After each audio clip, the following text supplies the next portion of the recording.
ఎవరైనా నిన్ను ప్రేమిస్తున్నానని నీ వెనకాల తిరుగుతున్నాడు అనుకోండి, వాడికి టెస్ట్ పెట్టండి. ఏం టెస్ట్ తెలుసా?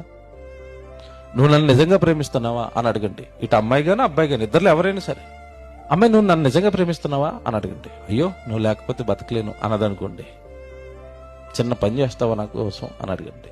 ఏంటదంటే, నా కోసం మీ అమ్మ నాన్నలు వదిలేసి వచ్చేస్తావా అని అడగండి.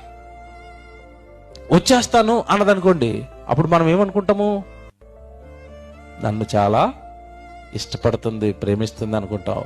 కాదు, ఒరిజినల్ నెంబర్ 1 దొంగ ఆమె.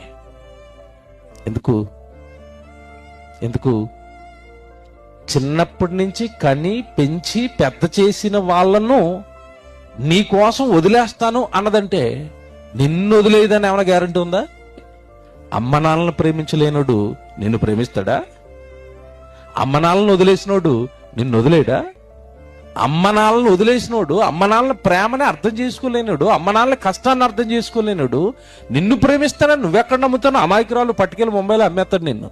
కనుక ప్రేమలన్నీ ఒట్టి అబద్ధం, ట్రాష్. పడకండి అందులో. పడితే అదొక ప్రేమట, ఒక సముద్రం అట. చచ్చిపోవటం కానీ బతకరని అన్నమాట. ఎవరికి జీవితాలు ఉండవు అందులో, జీవితాలు నాశనమే.